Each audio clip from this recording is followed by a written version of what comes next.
We have here exclusively Justin Baldoni speaking to what he called his dream This is team, Megyn those Kelly. who had been helping him edit the films Justin Baldoni and get it to is going to speak. finality. It's coming from a voice note. The fact that he was put in the basement on the premiere of his own movie, he says, per Blake's demands. Take a listen to that. Here's the voice note. Voice text in part. Think about this. Voice text sent to his editors, by the way. Could have been one of the most beautiful nights of my life, career-wise. I literally was sent to the basement with all my friends and family for over an hour because I wasn't allowed to be seen. She didn't want me anywhere near her. I didn't even know it was in the basement. So they ushered me off the carpet and they sent us down to the basement. We were down there together, my friends and family, the people that love me the most, and we start laughing because of the ridiculousness of this whole thing. And I realized, like, on a night that was supposed to be so materialistically joyful, I was in the basement with the people that I love the most, and we were all joyful. So I'm guessing he's laughing with his wife. Because none of that shit matters. None of it. That's not why we're in the business. That's not why the three of us are in this business, is to attend a premiere like that and be celebrated. We're in this business because we're artists. And we believe in what we do. And because we want to create art that touches people's hearts and souls and can move people. And that's what we did. That's what you both did. And I believe that to his editors, each of us, and that truth will prevail and that light and love will win. We pretty much take it. Oh my lord. So that was the voice note, voice message that Justin Baldoni actually sent to two of his editors in this group chat that he would call the Dream Team. So this is not a big thing, but Justin Baldoni's lawyer dropped all the text between him and his editors. Now, in the lawsuit, he did list a few of his messages between him and his editors, but he dropped everything, including the chart that literally, basically the scorecard that people would use in the industry to determine if, different cuts of a movie is better than another cut. And you can see on the scorecard that Justin Baldoni's movie definitely scored higher. But also in the text messages, it also basically displayed that Justin Baldoni wasn't done with his cut, and the editors did not finish the director's version of the cut of their movie. So they end up showing, Blake Lively's movie because that's what got hijacked. Like literally in the text messages, everybody's just kind of blindsided as to how all of this can just be hijacked by Blake Lively, and Blake Lively runs with her version of the movie in the premiere, runs with the version of her movie through the marketing, runs with her version of the movie when she first aired it in that book, in the bookshop, remember? And if you're hearing my soda's in the background and it's like bubbling. It's like, we get it. You're bubbling, you're a soda. My name is MJ. We are going to be talking about the Justin Baldoni new text messages that dropped, and also the interview that he did with, Justin Baldoni's lawyer did with Megyn Kelly. I'm not really a big fan of Megyn Kelly, girls. I'm really not a big fan of Megyn Kelly, guys. I really don't like what she says on screen when she's on camera. I'm sure she's a nice person, but a lot of these reporters kind of have like personalities, and they have a brand and they have to showcase their brand. I don't know. I'm not a big fan of her politics as well. It's interesting that Justin Baldoni's lawyers went to Megyn Kelly. That shows that they probably have a relationship, or Megyn Kelly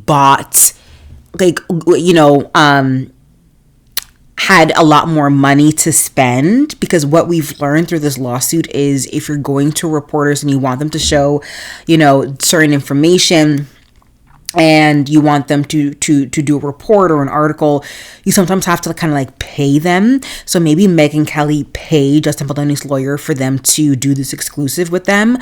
Either way, we don't know how this relationship came about, but here we are. So I'm also going to share, because Megyn Kelly actually interviewed Justin Baldoni's lawyer on her podcast, and it's about 2-hour podcast. I don't think it took over the entire 2 hours, but I'm going to listen to it and I'm come back to you. I'm not going to, air that here in this particular video. And so I'm going to show you what he said in relation to a question that Megyn Kelly answered that she dropped on her TikTok page. And if you're wondering why I'm doing this, it's because I'm a fan of both Blake Lively and Justin Baldoni. I was there. They were part of my young adulthood, my childhood, Sisterhood of Traveling Pans, Jane the Virgin. And I'm just like interested to see how this goes. Also because we're consumers, not only fans, but also this is kind of like a masterclass of PR, how the industry works, how things are distributed, how movie is made. And it's kind of interesting to see kind of like behind the scenes, that curtain being pulled behind the scenes, pulled, and we can see the behind the scenes. So it's interesting to me, and I usually do movie and TV show reviews, which I have those videos, in the works coming out soon. But for now, let me show you what, it's actually so crazy. Let me show you what Justin Baldoni's lawyer said in response to Megyn Kelly's question. And it's on her TikTok. So this is her TikTok for anybody who's wondering. So we're going on this one right here. On the subject of Andy Lack, why don't you forgive him? Well, he never apologized to me. I called him. Wrong one. Are you going to sue Blake Lively too? Into oblivion, Megyn. Wait.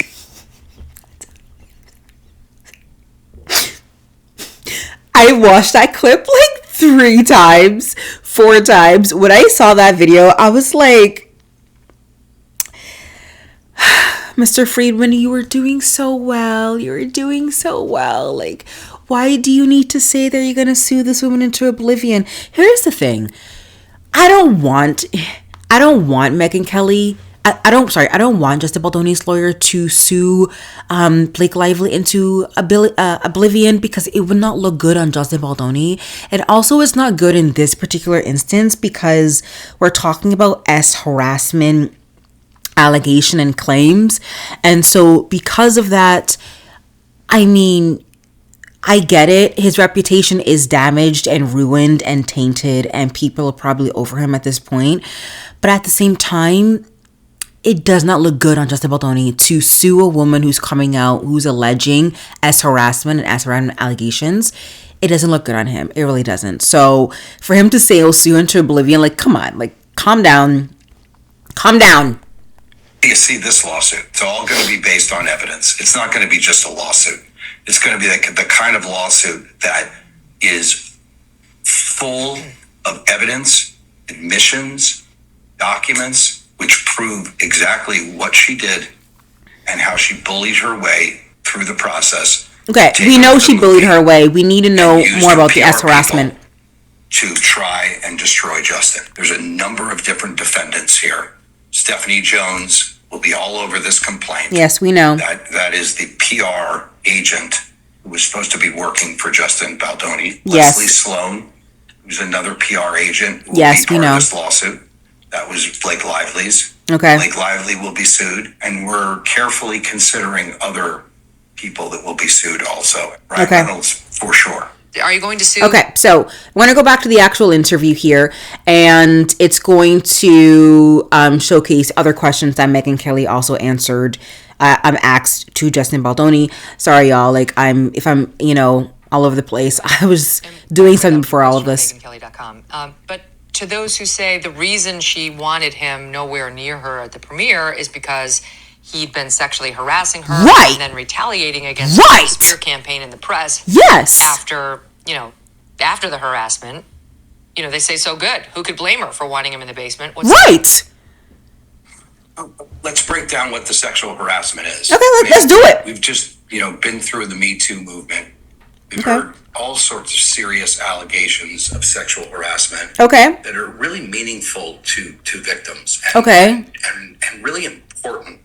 Yes. And whatnot. Blake Lively, if she was sexually harassed to such a degree in this film and in this situation, is he saying that sexual, it doesn't, here's the thing, with harassment, it doesn't matter the degree or it's not even, I was watching somebody saying this, because when it comes to S harassment, it's not about the intent, it's about the perception, right? Of course, you can intend to S harass or S assault somebody. Both are bad, right? But it's about the perception. Like, you should know better. You should know how things look, and you should know that that can be perceived as S harassment, right? So it's really about the perception when it comes to S harassment, and see how things can be perceived. Whether or not you may have been intended to S harass somebody or not. So all degrees of S harassment, claims are bad. So he's basically saying, at what extent was she actually S harassed?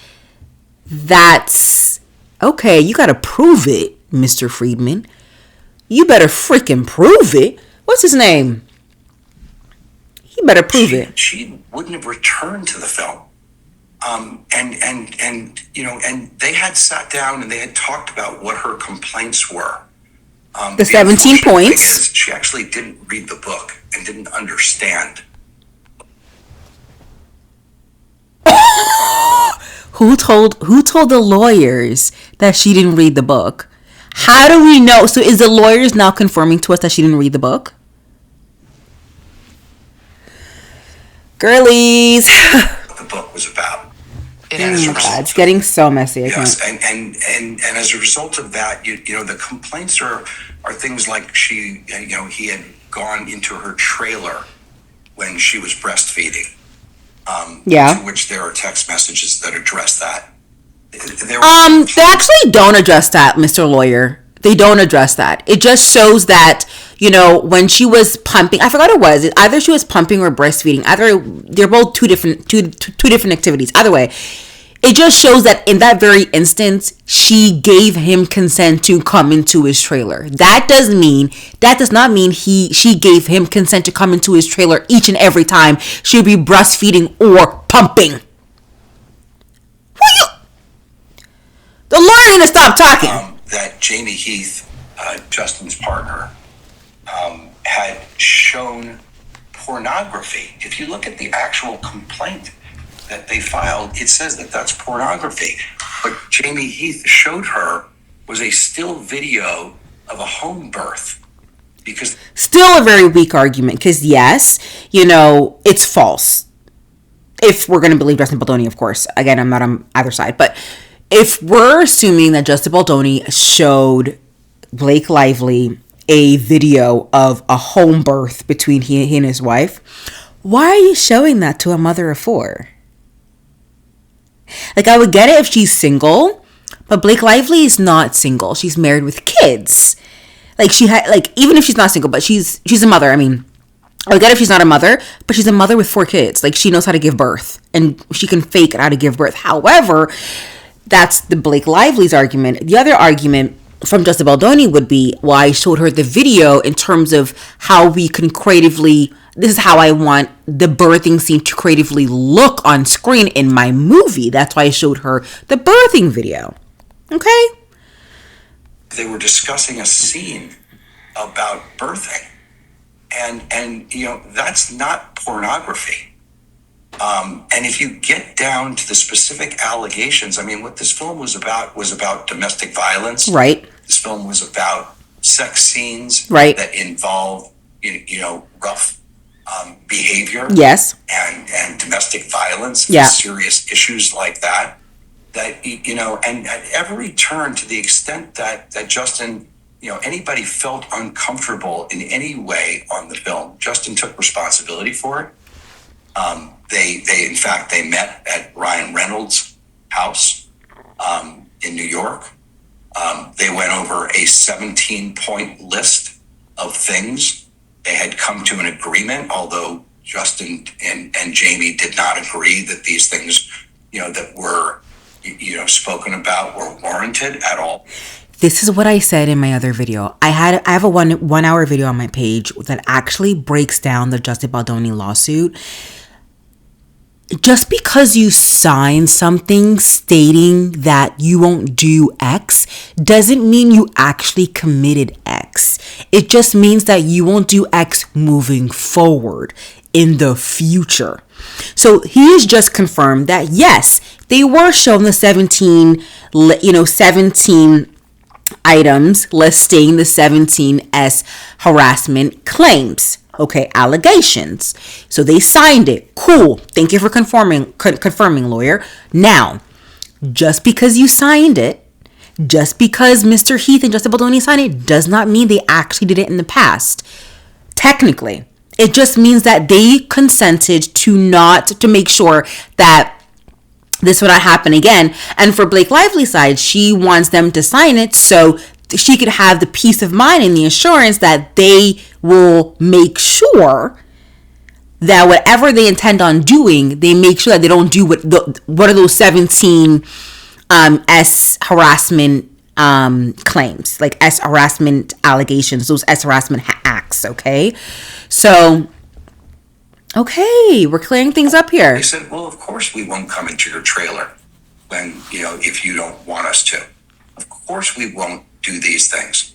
And they're really simple concepts and simple things. And even in their own complaint, they admit that ever since they met in January, that everything ran smoothly for the rest of the set. Okay. And then all of a sudden, when Blake Lively decides that she's not going to do any type of press with Justin, she's not going to let him at the premiere. Okay. She's not going to be seen in a photo with him in any kind of the press. She decides that and all of a sudden the fans, people aren't stupid out there. They're looking and seeing. Yeah, we pieced it together from the beginning. We pieced it together. Has unfollowed Justin, and there's no explanation for it. There's not even an email. And hold it, they're not together in any of the marketing. Yeah. Why is that? Is there something going on? Which we'll get to, like their texts with the editors, with Justin Baldoni. The stories planted by Leslie Sloan. You start to see them on August 8th. So this is their story of the case. So in law, when you have a legal suit, you have to kind of detail the story of your story of what you think happened. So they're stating that S harassment did not occur. What she thought occurred did not occur. They're stating that she took over set, she took over production, she took over marketing. They're stating that just Blake Lively's PR representative, which is Miss Sloan, actually released negative articles, negative information, like negative press against Justin Baldoni, against the movie, and against Blake Lively. That is their story.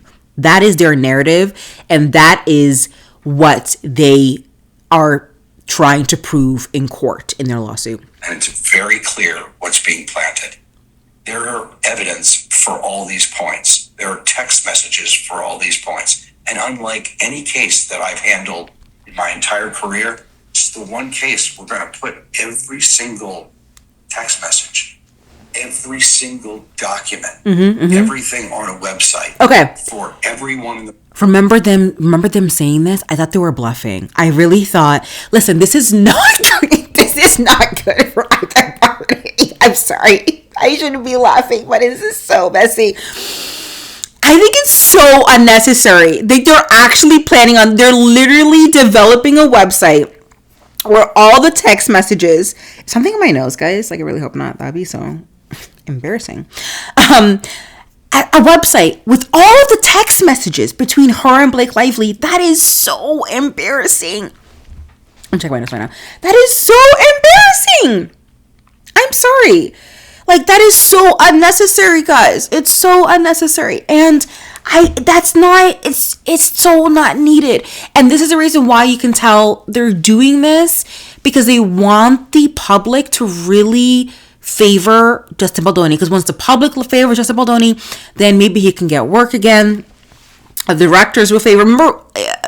Remember, if you guys watched the Golden Globes, there was a director who came out in favor, kind of inconspicuous through his speech of the director's cut. Like, I don't know if you guys watched the Golden Globes. I'm sorry, but people were side-eyeing Blake Lively. There was also, if you go into TikTok and find Mindy Kaling's announcement of the Golden Globe nominee with somebody else. They were saying that, it's not necessary for us to do many cuts of a script for an actress. Like, they were basically saying that. And then there was the director for The Brutalist basically said, like, it's really important to have the director's cut of the movie out there. I know he's talking about this movie, but, like, come on. Okay. The public to read, come to their own. I can't believe that's insane. They're actually going to drop a website for us to read it all. That's insane. There was sexual harassment here. There was a smear campaign, or there was retaliation, because we have proof and receipts that absolutely and unequivocally show this is not true. All right, let's go through some of them. Yes, please. She alleges in her complaint is that there was a twofold plan. Yes. This is Blake Lively's allegation, that aimed to both A, conceal the pattern of harassment and misconduct by Mr. Baldoni, his partner, Mr. Heath, and their company Wayfarer, and B, retaliate against Ms. Lively by battering her image, harming her businesses. That's going to be hard to prove, in my opinion, the retaliation part of all of this. To me, as an attorney, I separate those out, because to conceal the alleged pattern of harassment to which he's referring and other misconduct by Baldoni, Heath, and Wayfarer, to me, Brian, you tell me, but I feel like that's fine. Let's assume he did do the harassment. I know you deny all that, but even if he did do the harassment, what's best for the film is definitely not to have that hitting just as the film hits the big screen. I don't think there's a cause of action for concealing bad news. I agree. I don't think, based on what I'm seeing so far, I don't see how Justin Baldoni concealed the harassment reports that are out there. Because I know that Justin Baldoni, in the text messages of his lawsuit, actually, said that they were trying to prevent any articles that says that there were harassment on set. But it doesn't mean that those articles are true. So a lot of people are believing, oh my God, Justin Baldoni's PR prevented articles that basically said that there's harassment on set. Well, we don't know if those articles are true. And so that's going to be, I agree with Megyn Kelly, that's going to be really hard to prove that Justin Baldoni concealed the harassment reports. About the star of the film. It's point B that could potentially spell legal trouble, which is that they then allegedly retaliated against Blake Lively by orchestrating a smear campaign. Again, the smear campaign is going to be hard. I do think I believe that Justin Baldoni's team were on the defense, not the offense. The offense was from Blake Lively's team.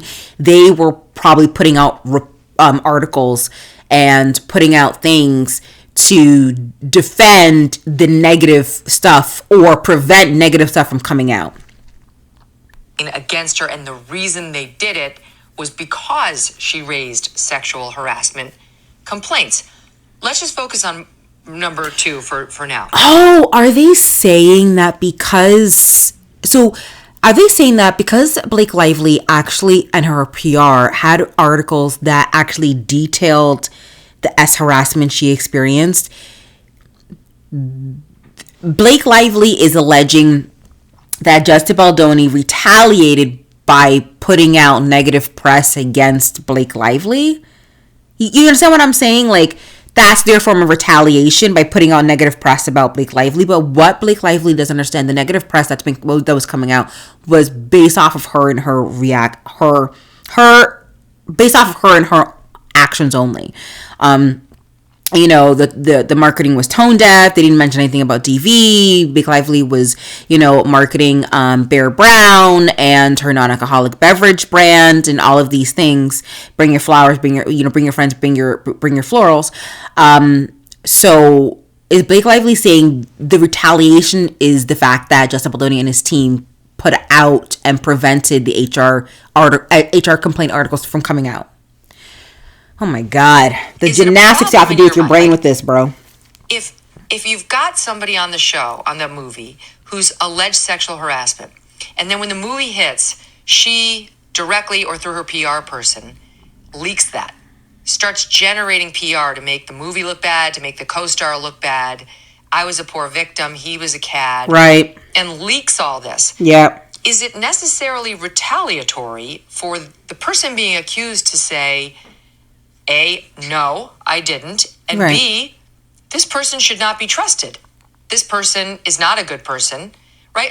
I just don't understand legally the difference, because you're not allowed to retaliate, to punish somebody in essence for accusing in this way. But also, if it's false, does a man have the right to come out and say, don't believe her, this is a bad person, either directly or through PR people? Okay, I know he's about to respond to that, but no, he shouldn't be doing that, right?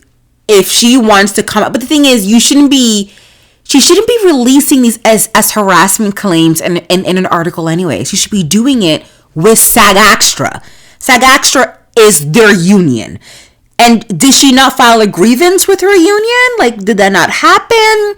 Again, like, it all seems so weird. Well, remember that there was actually no allegation of sexual harassment until the lawsuit was filed. I mean, that's when the allegations of sexual harassment came up. However, Blake and her team are saying that you guys prevented her to come out through the media. Again, why are you coming out through the media and saying that you have harassment claims instead of your union? But whatever. They're saying that you guys prevented her from coming out. They didn't come up before them. Well, there was in a 17-point memo that you referenced. Oh yeah. So she did come out through the 17-page memo that, Mr. Heath and Justin Baldoni signed, yes. But again, why wasn't her union rep there in that meeting? Issues. Well, that's right. But I mean, in terms of the public, she raised them in the 17-point memo. They had agreed to... Because basically what Megyn Kelly's trying to say here, there are two different things. Like, Blake Lively, basically, she's supposed to go through two channels. One, her union and grief. That's what you do. If you want to actually sue your employer as harassment, then you do that. That's a CRD. The third is leaking articles about the harassment, in the public. So, and before you can even file a lawsuit, I know in Canada anyway, you have to first go through your union. So, did Blake go through her union? 17 points that they would agree that there were simple points. And actually, I'm going to go through the text messages that Justin Baldoni gave to Megyn Kelly to post on TikTok. In the actual lawsuit itself, it says everything went fine from then on. So that's true. And the question really is, why was Crisis PR brought in? Crisis PR was brought in because there were negative stories about Justin. Yeah. That were being leaked to the media. That's not about sexual harassment. There were negative stories about Justin being brought in saying no one likes him. Mm-hmm. He's been a problem on set. Stories like that. And okay, let's continue. I'm going to fast forward some of this. I mean, fans and media can be brutal. They go back through your history. They go back and look and say, what? That's actually also true. How have you treated people? How, are you promoting the film in a way where you're promoting your Yes, we know that. Okay, moving on. Over and over and over again, him saying, I don't want to hurt her. I want to protect her. Let's give her what she wants. Okay, so this is what he says in the text message. So Justin Baldoni's lawyer actually went in and gave Megyn Kelly all of the remaining text messages between Justin Baldoni and the two editors. And if you click on the link on her TikTok, Megyn Kelly, you can see it here.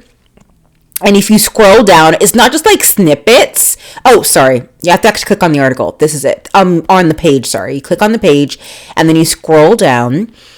And then you'll see a couple of videos that they did, and then the actual text messages. So you can go on TikTok and read it, but I'm gonna go through some of the. I'm gonna read through the important stuff here. Okay, I'm not gonna read it all. We're gonna go through, and I'm gonna skim for you guys. So it's like okay, so we can talk about the most important things. So Sunday, February 25th. I don't know which year this is, but again, this is just a text message between Justin Baldoni and his two editors. Editor 1. Hey, just check in. Hope you're hanging in there. We're going to get through this, damn it.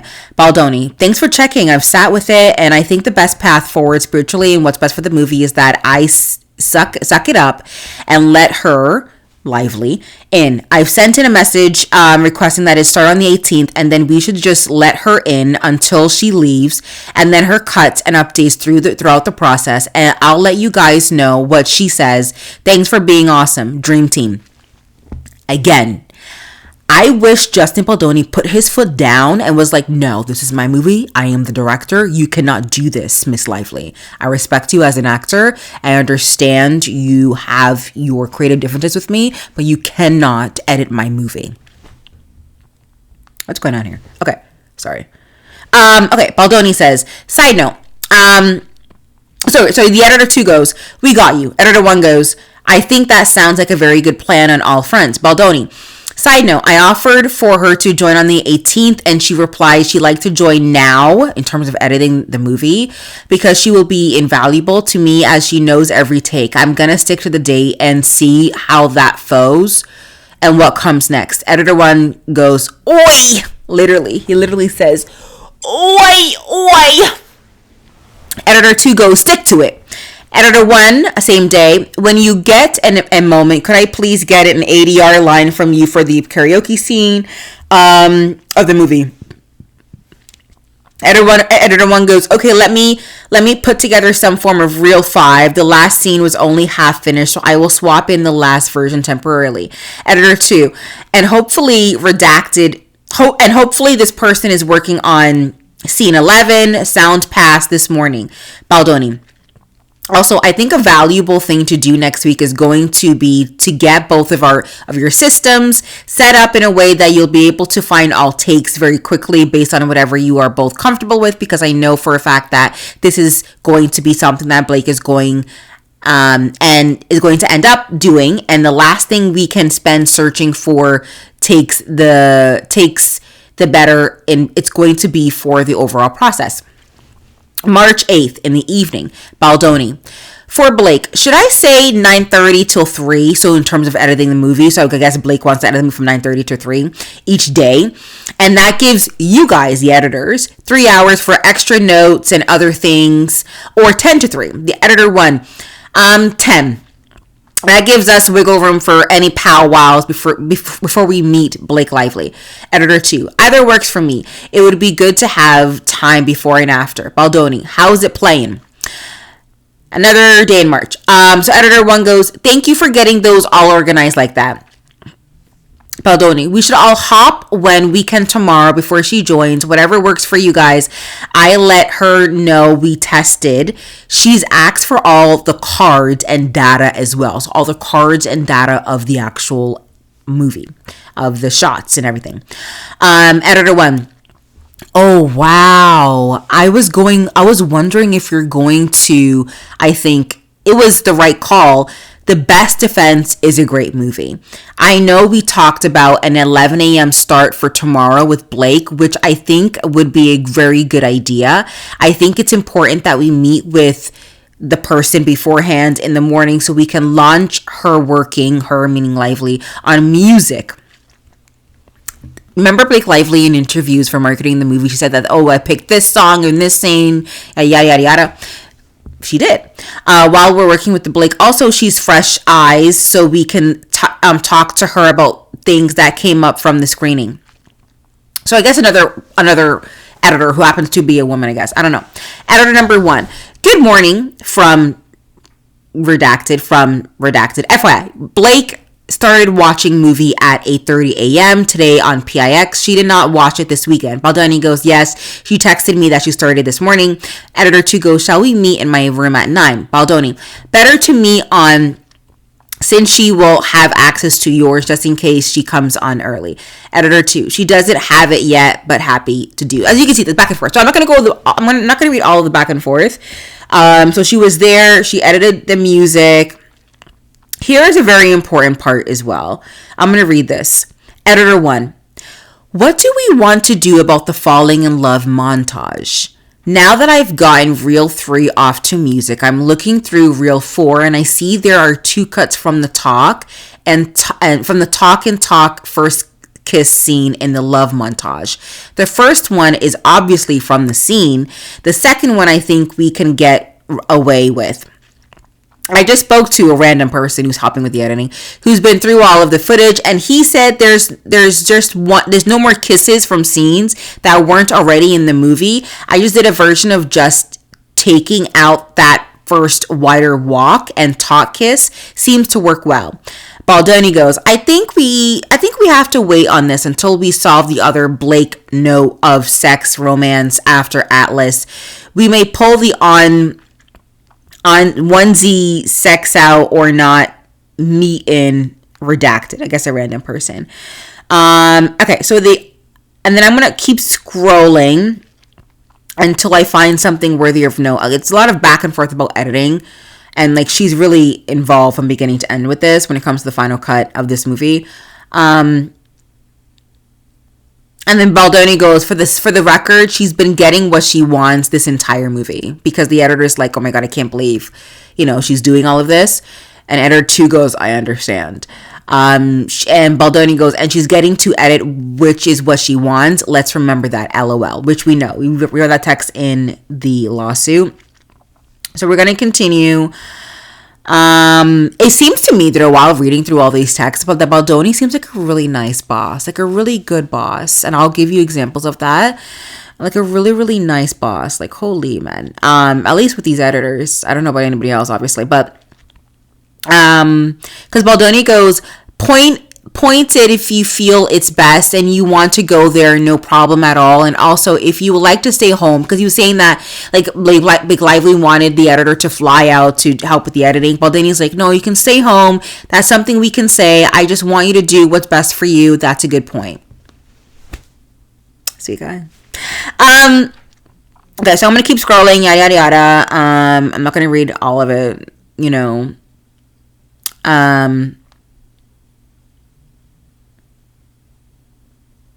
Okay, we're going to continue.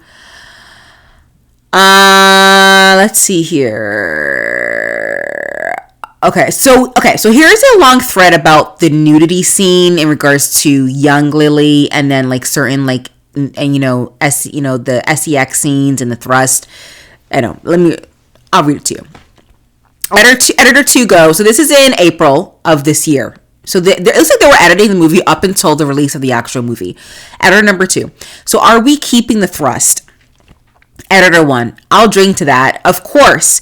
I was planning on drinking anyways. I don't know what editor 1 is on. Baldoni goes, that's gonna one up being a Blake call, honestly, when we're talking about the thrust. If you can get her to keep it in and it's in the movie, when I get it back, it can stay in. She has, quote unquote, approval of that scene. The word approval is in quotes. Editor 2, even for young Lily, and then editor 1 goes, I was thinking of the same thing. Baldoni goes, when she claimed she was unsafe, she redid the nudity writer to get...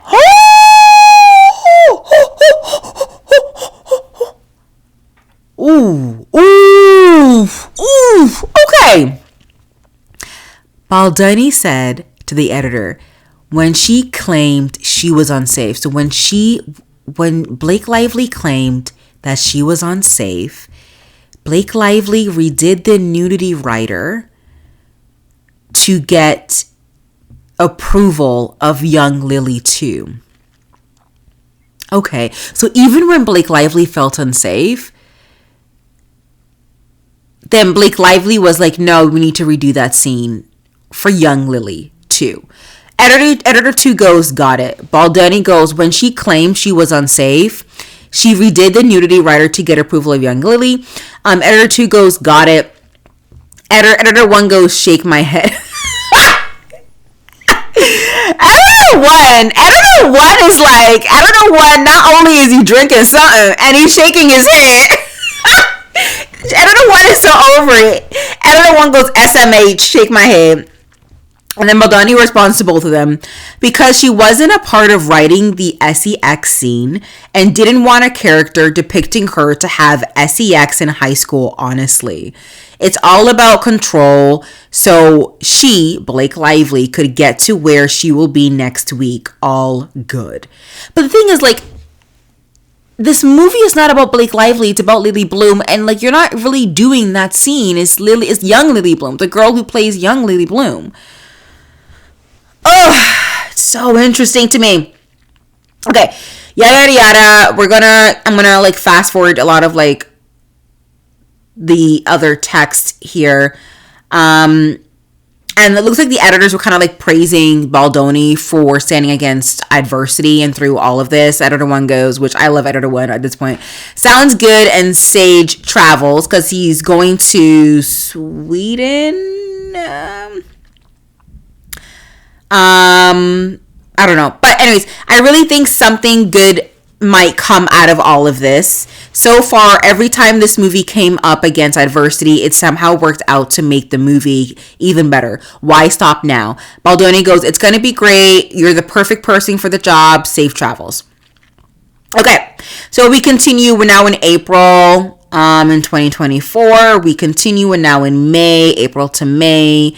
Looks like they finished editing, they finished editing, yada, yada, yada. So it looks like in May, they thought that a lot of their cuts of the movie ended up in Blake Lively's version, or I don't know, they probably had multiple versions of the movie, and then in this like disc, they had the director's somewhat version of the movie. But as I continue to read on, the director's version of the movie wasn't actually fully finished. So they showed a unfinished version of Justin Baldoni's like director's cut, which I'll show you. Which I'll talk about. So I'm going to continue. So this is okay. So they did this and they got the version of the movie and they showed it to an audience, right? So they say, so Baldoni goes, just curious if you guys have peeked at her cut and if anything has changed, because she finished editing her cut. Editor 2 goes, I have just been told we are not permitted to look. Baldoni goes, haha, wow, when did that happen? Editor 1 goes, as per Sony, because Sony was like telling Baldoni, oh, you do what you gotta do. If you want me to, tell me, what do you need? You want this? You want this? You want the scene? Sure. Want to pick songs for this movie? Absolutely. Do whatever you want. So the editors were getting direction from Sony and be like, give Blake Lively whatever the frick she wants. So editor 2 goes this evening through this. So I'm guessing they got the pick of the movie and somebody gave editor 2 and 1 the pick of the Blake Lively's movie. But then he goes, oh wow, okay. Wow, okay then. The editors and director isn't allowed to look at an actress's cut. Got it. Because that's not the job of the actress. And that is, like Baldoni's right here.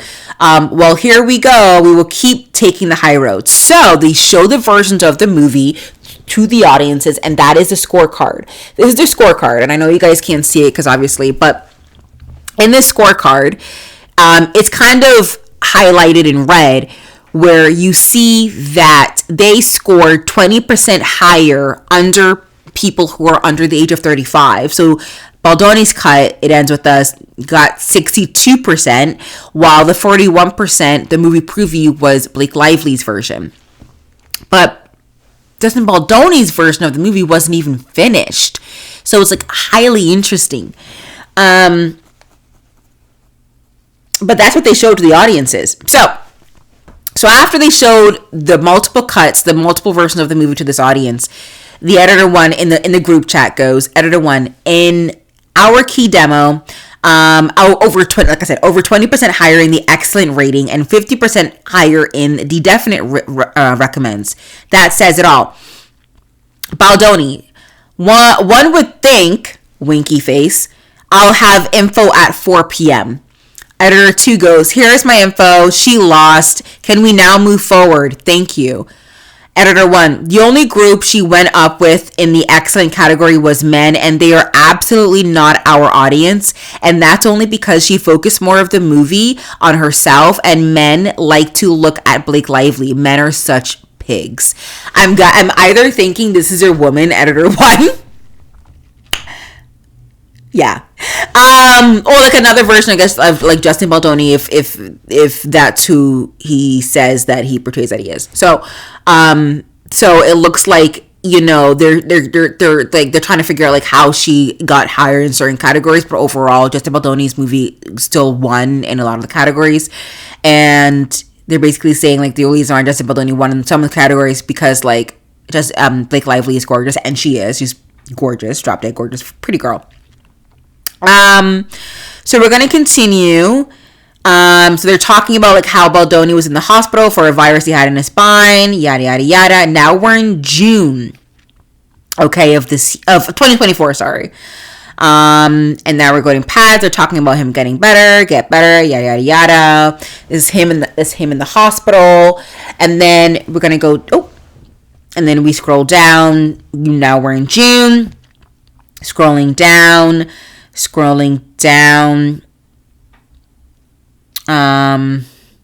Okay, so now we're talking about the book bonanza where Blake Lively actually just showed her version of the movie, premiered it at this bookstore with her version. You're supposed to show Justin Baldoni's version because that's the movie that scored higher. Okay. Editor 1 looks fun. By the way, picture was supposed to get locked this week. Did that happen? Just curious what version is going out in the world with all of our names on it. Baldoni, I'll watch it soon. No idea regarding the picture. So they're talking about the poster of the movie. Our name's supposed to be on it. They're on it apparently, and it wasn't. No, and then Baldoni goes, he has no idea. Evidently, they're all at the book bonanza hard. I don't know what that hard means, but editor 1 goes, oh boy. Again, I love editor 1. Baldoni goes, but second test didn't go any better. So they had 2 tests, showed both versions of the movie with 2 different audiences, and it seems like Justin Baldoni still won. Much higher in the test 1, but not as much higher in the test 2. So Baldoni goes, but second test didn't go any better. Over 35 went down, under stayed same.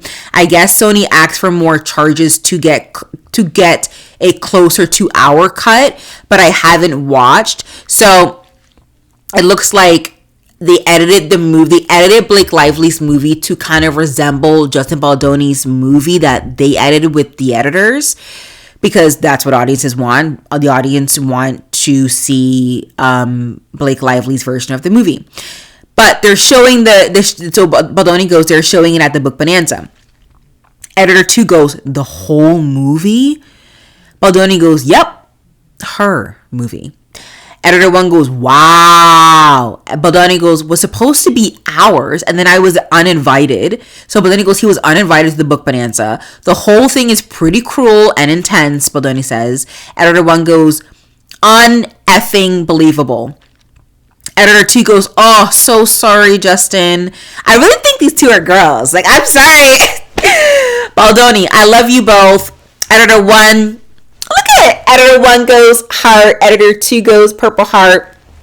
Editor 1 goes, I just hope you love or at least stomach the cut that is going out in the world. Baldoni goes, I haven't seen it, can't yet. So they continue. Okay, so Baldoni, and now we're in July. Baldoni then responds in the group text with the editors that he's been distancing. He went on a retreat. He went on vacation. He's finding real gratitude.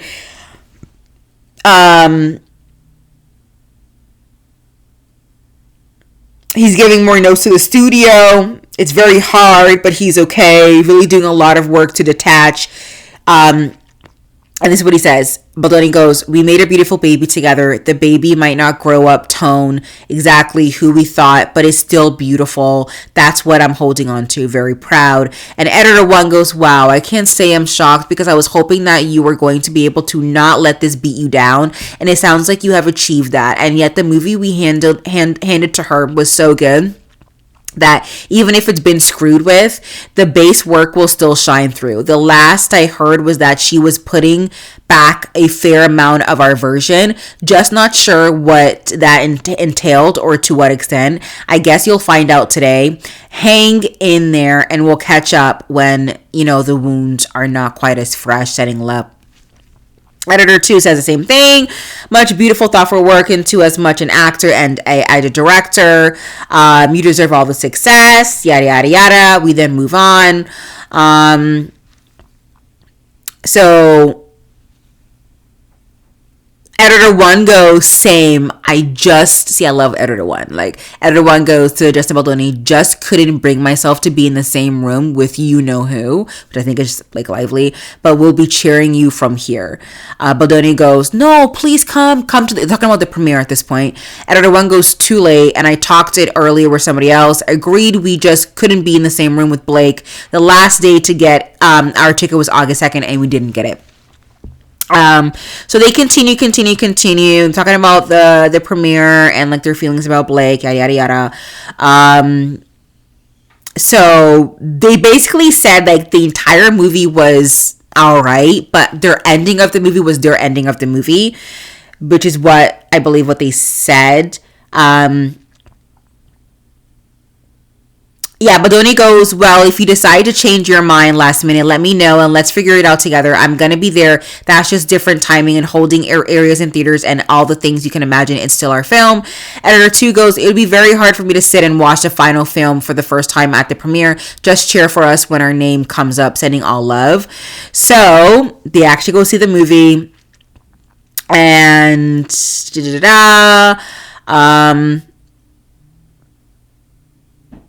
and I just wanted to tell you that I am so grateful for you both because the movie that's been released is 97% our film. And while it's not exactly what we had done, it's very close. There's, sequences and sequences that are exactly what we did, cut for cut, take for take, and that are in the movie. And then, Lively did what she did and put a little bit of her energy on it. As Jamie says, like, change the color from the white that we picked to like an off-white. The score is like kind of low version of what we did. It doesn't even really have a theme that stays with the movie, but people are responding to it, yada yada. People are really resonating with it. So I'm so confused. So what we saw was what we saw was Justin Baldoni's movie.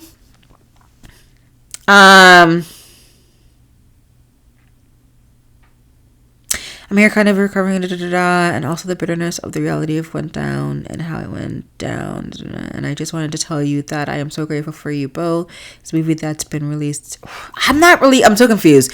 So the director's cut wasn't really finalized, but I think they probably combined Blake Lively's movie and Justin Baldoni's movie together. I'm not really sure.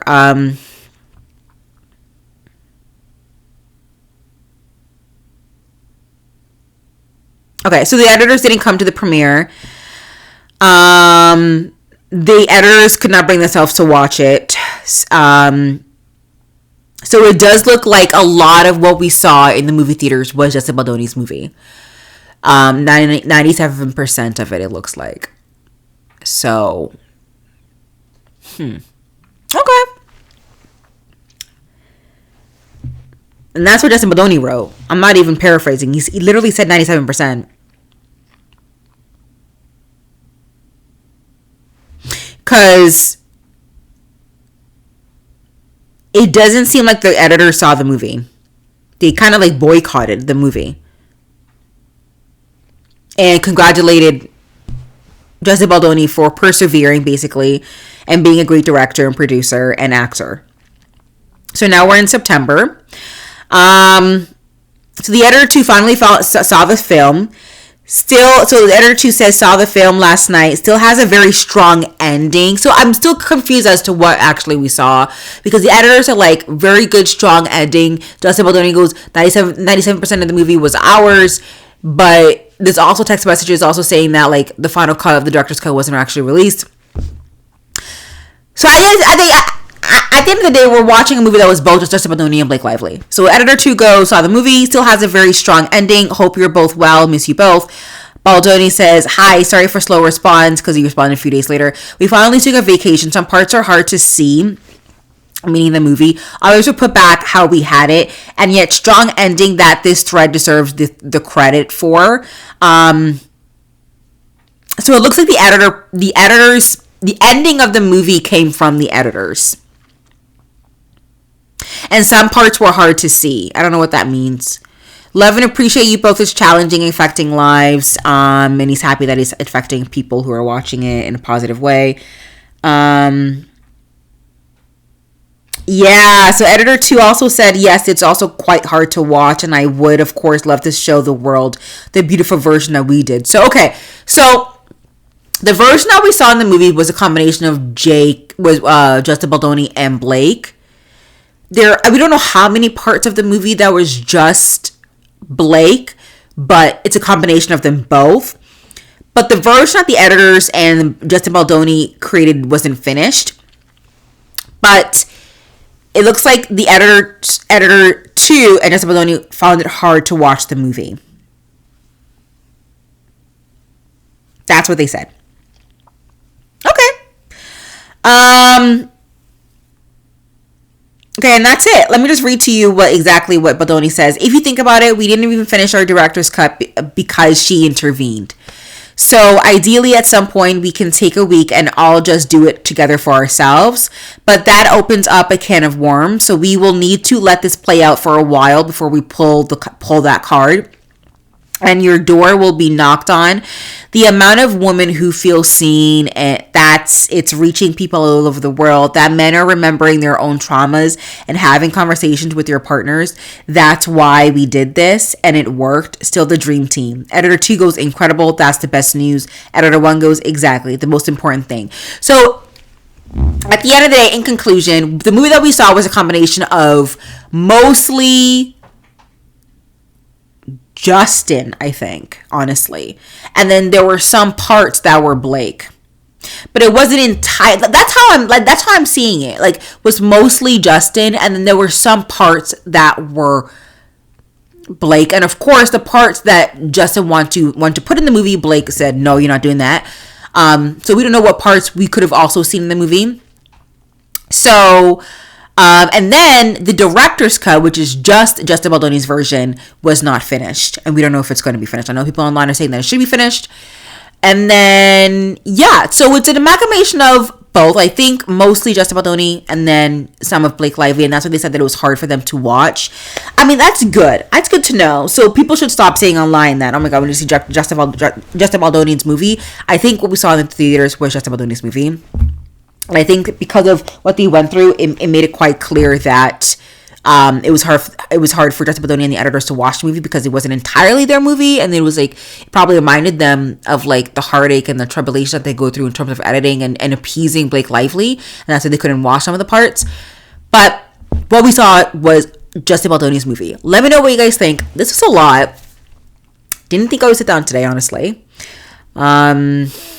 This is actually quite exhausting. I don't know how people do this, but subscribe, like, do all those crazy things. Let me know what you guys think. Honestly, I really hope they don't drop any major updates. I only come on here to do major updates. I don't do small updates.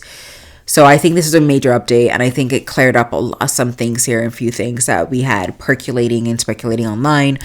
And yes, so hopefully the next thing that we do is talk about is the website, I guess, of text messages, and then the lawsuit that Justin Baldoni's and teams of lawyers are going to drop.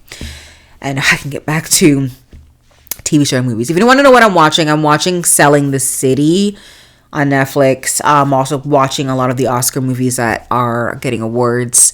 I'll be putting out a video on Beyonce. My best movies and TV shows of 2024 will be dropping sometime this week as well.